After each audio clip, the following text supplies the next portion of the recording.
चतुर्वेदी, केंद्र के मंत्री किरण रिजिजू लिखते हैं, भारत एकमात्र ऐसा देश है जहां अल्पसंख्यकों को बहुसंख्यकों से ज्यादा सुविधाएं और सुरक्षा मिलती हैं।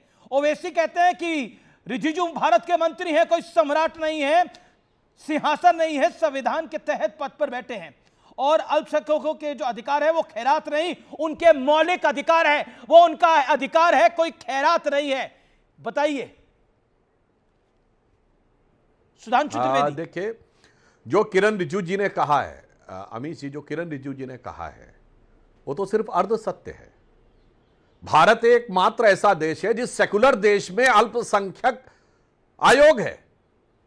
जिस सेकुलर देश में अल्पसंख्यक होते हो, मेरे विपक्षी मित्र जो बैठे हैं मुझे बता दें, एकमात्र सेकुलर देश है दुनिया का जहां अल्पसंख्यक आयोग भी है, अल्पसंख्यक मंत्रालय भी है, और अधिकार जो है वक्फ बोर्ड जैसा अधिकार अल्पसंख्यकों में सिर्फ मुसलमानों के पास है। वक्फ की तरह जमीन को वक्फ बाय यूजर की तरह क्लेम करने का अधिकार ना ईसाइयों के पास है, ऐसे कौन से, सुधांशु जी, मेरा सवाल है कि ऐसे कौन से 3 अधिकार हैं जो हिंदुओं के पास नहीं है, जो क्रिश्चियंस के पास नहीं है, जो सिखों के पास नहीं है? ऐसे कौन से 3 अधिकार हैं?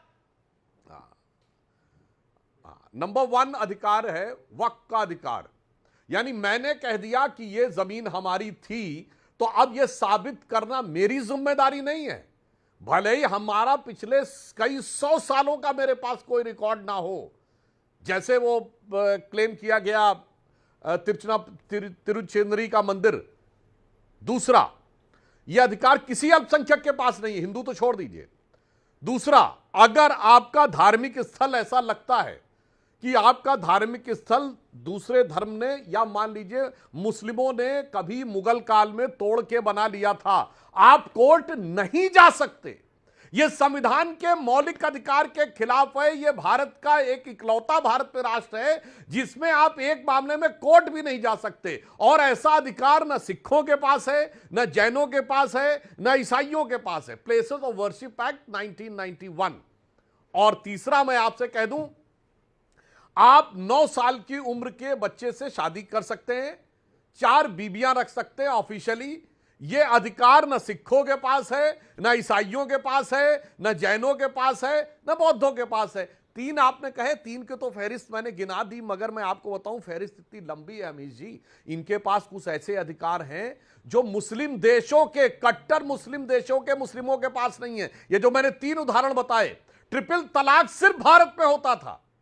ट्रिपल तलाक जैसी चीज तो पाकिस्तान, बांग्लादेश, इंडोनेशिया, टर्की, इन सारी जगहों पे नहीं होती थी, मगर भारत में होता है। वक्फ का जैसा कानून यहां है वो सऊदी अरब में नहीं है, ओके, वो यूएई में नहीं है, जैसा प्रावधान के लिए आज ये लड़ रहे हैं। और मैं लास्ट में एक बात कह दूं, अभी ऐसे मुसलमान वैसे मुसलमान, तो एक लाइन कहूं, जानते हैं क्या है जी? यहां 2 प्रकार के मुसलमान हैं। एक मुसलमान वो जो शराफत अली है, और दूसरा मुसलमान वो जो शरारत खान है। एक मुसलमान वो जो पसमंदा है, जिसके दिल में कसक है कि मुझे स्थान नहीं मिला, और दूसरा वो जो वोट का ठेकेदार है, जिसके दिल में ठसक है। अन्यथा अभी असीम वकार साहब बैठे, एक मुसलमान वो है जिसके दिल में भारत माता की जय है, शम्स साहब जिसको रिप्रेजेंट कर रहे हैं, और एक मुसलमान वो है जो फिलिस्तीन की जय बोलता है। एक मुसलमान वो है जो 15 अगस्त 26 जनवरी को तिरंगा यात्रा लेके चलता है। एक मुसलमान वो है जो हमास और हिजबुल्लाह के लिए श्रीनगर से लेके, लखनऊ से लेके और हैदराबाद तक यात्राएं निकालता है। और वैसे हमारे जो मित्र बैठे हैं, और विवेक श्रीवास्तव जी से भी कहता हूं, बहुत सवाल पूछते हैं हिंदुओं में ये और वो। जरा बता दें कि मुल्ला, मौलवी, मुफ्ती, मुकर्रम, हाफिज और बारी में कितने पसमंदा हैं? हम अपने यहां बताने को तैयार हैं। हमारे अभी 2024 में 81 महामंडलेश्वर शेड्यूल कास्ट। ओके, विवेक बताइए, जुलाहा, मिरासी, बेहना, अंसारी, गद्दी और घोसी, बताइए मुल्ला, मौलवी, ओके, जवाब विवेक, आप तो पूछते हैं कितने दलित हैं, कितने ओबीसी हैं, और कितने बाकी हैं, मतलब हर कितने आदिवासी हैं, सब पूछते हैं। इसमें बताइए कितने हैं? जी जी, अब मैं अब सुनिए। पहली चीज तो ये कि मैं टोटली एंडोर्स कर रहा हूं जो बैरिस्टर असदुद्दीन ओवैसी ने कहा है। किरण रिजिजू या बीजेपी, आप होते कौन है ये कहने वाले कि साहब यहां पे अधिकार मुसलमानों को मिले हैं? जब यह देश बना था, हिंदू और मुसलमान ने इकट्ठी लड़ाई लड़ी, इक्वल लड़ाई लड़ी, और इस देश के अंदर एक हिंदू का वोट और एक मुसलमान का वोट बराबर है। It is an equal partnership. तो यह कहना साहब आकर के कि इनको हकूक दिए गए। मतलब आपने कोई दया भाव दिखाया है क्या? ये तो बात ही कॉन्स्टिट्यूशनली गलत है। ये हो गई पहली बात। दूसरी बात, जब हम हिंदू धर्म के बारे में दलितों की बात करते हैं तो सर, अगर हम रिलीजियस, एक होता है रिलीजियस टेक्स्ट और एक होता है सोशल कुरीति। मेरे ख्याल से इस्लाम के अंदर जातिवाद का वर्णन नहीं है, लेकिन हिंदू धर्म में जब हम रिफॉर्म की बात करते हैं तो जातिवाद का वर्णन है। और सुनिए सहिष्णुता को, अभी जल्दी नोबेल प्राइज मिलेगा, हिंदू समाज की तरफ से जाएंगे सुधांशु त्रिवेदी कि बाबरी मस्जिद को तोड़ा गया और आज तक पता ही नहीं इस मुल्क में कि तोड़ा किसने और अक्यूज कौन। मोबोक्रेसी जस्टिफाई हो गई। इसका प्राइज किसको मिलेगा? वो एल्फ्रेड नोबल जिसने डायनामाइट का आविष्कार किया था और बाद में गिल्टी कॉन्शियस हुआ तो नोबेल प्राइज बनाया गया। जाएंगे सुधांशु त्रिवेदी, बोलेंगे ये हमारी सहिष्णुता है। यहां एक लंबी लिस्ट अभी असीम वकार साहब ने बताई आपको, और वो सारे पसमानदा थे। तो ये कहना गलत है सर, ये कहना ही गलत है। इस देश का मुसलमान आज 2014 के बाद से विक्टिमाइज हो रहा है। रोज खड़े होकर के अपना पेट्रियाटिज्म प्रूव करना पड़ता है। मैं AIMIM से नहीं हूं, मैं ओवैसी साहब का सपोर्टर भी नहीं हूं, मैं उनका वोटर भी नहीं हूं, लेकिन जब ऑपरेशन सिंदूर था तो जिस तरीके से वो खड़े हुए और उन्होंने एक तरफा सपोर्ट मोदी सरकार को और देश को दिया और बाद में विदेश में गए, मुझे अच्छा लगा। ठीक है, जवाब सुधांशु त्रिवेदी, जवाब। एक मुसलमान, वो कह रहे हिंदू धर्म में ही कुरीति है, हिंदू धर्म में ही जातिवाद है, मुसलमानों में ऐसी कोई कुरीति नहीं है, उसमें सब पाक साफ है। हिंदू धर्म में तकलीफ है। विवेक श्रीवास्तव, चलो भाई देखो अब मैं क्या करता हूं। हाँ, मैं बताना चाहता हूं, विवेक श्रीवास्तव जी पहली बात कह रहे हैं इसको बोलने का। अरे भाई, किरण रिजिजू भारत के अल्पसंख्यक मंत्री हैं, वो खुद भी अल्पसंख्यक और हैं। कांग्रेस ने कभी किसी गैर मुस्लिम को अल्पसंख्यक मंत्री नहीं बनाया। हमने, वो बौद्ध हैं, उन्हें बनाया। मगर ये कह रहे हैं उनको बोलने का हक नहीं, और ये विवेक श्रीवास्तव लेफ्ट के नेता के रूप में बैठे हैं जो कहता धर्म एक अफीम है, उसे बोलने का हक है। गजब है साहब, जो कहता धर्म एक अफीम है उसे बोलने का हक है। और ये लेफ्ट वो हैं जिन लेफ्ट कंट्रीज ने क्या किया। आज भी चाइना में मुसलमानों के साथ ये कि भैया मस्जिद पे गुंबद नहीं हो सकता, दाढ़ी नहीं रख सकते, टोपी नहीं रख सकते, रमजान पब्लिक डे नहीं कह सकते, नाम के आगे मोहम्मद साहब नहीं लगा सकते। मगर अरे भैया, पुराना नहीं एकदम नया बता रहे हैं। पुराना बताएंगे तो तोप लगा लगा के जातिवाद कौन सा नया था? अरे विवेक बाबू, तो जातिवाद कौन सा नया है? वो भी तो पुराना ही है आपकी राय में। और ये देखिए, वो भी तो साल दर साल से बोलते ही हुए आ रहे हो। अंग्रेज बोलते थे, आप बोलते हो, सभी बोलते हैं पुराना वाला। अब मैं दूसरी बात, अमीश, इस बार 2 नोबेल प्राइज मिलेंगे, एक पापा ट्रंप को और एक वो इनको मिलेगा। भाई बात सुनिए मेरे भाई, अरे भैया सुनिए, पता नहीं ट्रंप देश को पापा बना आजाद के हुआ क्यों तो बैठ जाते हिंदू हो आप लोग? मुसलमान बराबर थे। उसके बाद सुनिए, हिंदू मुसलमान बराबर थे, और मुसलमानों में एक बहुत बड़ा तबका था जो ये मानता था कि हमें राष्ट्र की मुख्य धारा में जाना चाहिए। और ये मैं फैक्ट से बोल रहा हूं, कोई दर्शक जाके चेक कर ले। इन्होंने बाबरी मस्जिद का नाम लिया, सुन्नी सेंट्रल वक्फ बोर्ड 1961 दिसंबर में जाके मुद्दई बना है।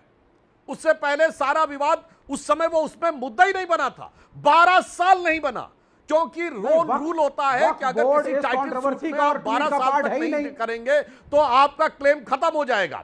और इसके लिए के मोहम्मद ने अपनी किताब में लिखा है, तो आप सारे मंदिरों को सरकार को दे दीजिए ना। फिर था कि हमें आप सारे मंदिरों को सरकार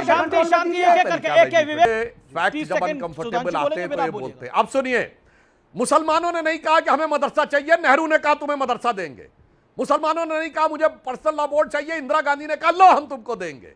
मुसलमानों ने नहीं कहा कि शरिया को संविधान से ऊपर करो, राजीव गांधी ने कहा लो शाहबानो केस में हम तुमको ऊपर करेंगे। मुसलमानों ने मांगा या नहीं मांगा, नरसिम्हा राव ने कहा लो तुमको वक्फ बोर्ड देंगे।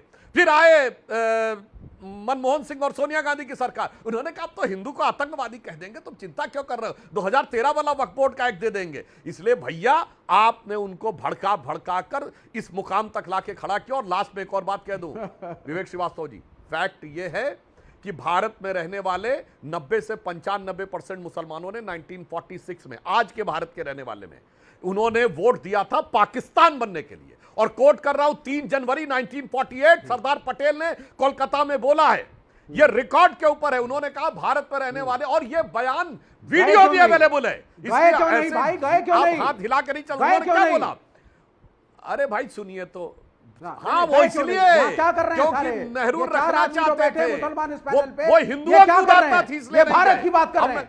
देखिए फिर भी ये भारत की बात कर रहे हैं आज। अरे मैं नहीं, भारत आप- की बात आप कर एक रहा हूं मेरे भाई, कम्युनिटी को भारत ऐसे ही की एक बात तरफा कर रहा हूं। बोल देते हैं कि भाई वो प्रो एंटी इंडिया है।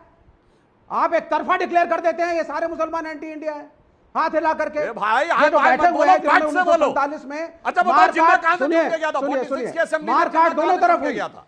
अरे बाप रे, ये तो धोती खोल रहा है। दंगे विवेक दोनों तरफ श्रीवास्तव हुए। बताओ, जिन्ना मार कहां से काट चुन के गया था? दोनों 46 तरफ की ओके, हुई। सुधांशु बोल रहे हैं अभी। अरे जवाब दो ना, सुधांशु फैक्ट पे, त्रिवेदी हाय बोलिए। भाई मत बोलो। आप- विवेक श्रीवास्तव, हाय भाई मत बोलो, बताइए। जवाब दो। आप हिंदू जिन्ना कहां से चुन के गया था और कितने % वोट मिले थे? बोलो बोलो ना, बस बाकी चिल्लाना शुरू कर देते हो, और कुछ नहीं। अरे विवेक, फैक्ट 30 सेकंड। बोलो यार, विवेक, इधर उधर की विवेक, बातें 30 मत सेकंड, करो। विवेक 30 सेकंड, विवेक 30 एक सेकंड फैक्ट रुकिए, मैं नहीं आपको बोल रहा, मौका दे आदमी रहा हूं। से सुधांशु डिस्टर्ब त्रिवेदी। करने के लिए, डिस्ट्रैक्ट करने के लिए आ जाता है। सुधांशु हाँ मैं बोल रहा हूं, मैं विवेक श्रीवास्तव को चैलेंज करके कह रहा हूं, सुनिए, दक्षिण भारत से एक भी मुसलमान पाकिस्तान नहीं गया। मद्रास प्रेसिडेंसी की 30 आउट ऑफ 30 सीट जीती मुस्लिम लीग ने। मोहम्मद अली जिन्ना चुन के गया 1946 की असेंबली में, न ढाका से, न चिटगांव से, न लाहौर, कराची, रावलपिंडी, पेशावर, कहीं से नहीं, मुंबई की बाइकुला सीट से गया, 95% वोट के साथ गया। आज का जो यूपी है, यूनाइटेड प्रोविंस में 73 में 64 सीटें जीती, असम में 28 में 28 सीटें जीती। यार बेकार की बातें मत क्या करो, फैक्ट पे बात क्या करो। 3 जनवरी 1948 को सरदार पटेल ने कहा, भारत में रहने वाले ज्यादातर मुसलमानों ने पाकिस्तान के लिए वोट किया है। मैं नहीं मानता कि एक दिन में तुम्हारा दिल बदल गया, मगर कोई बात नहीं, अब जो होना था वो हो गया।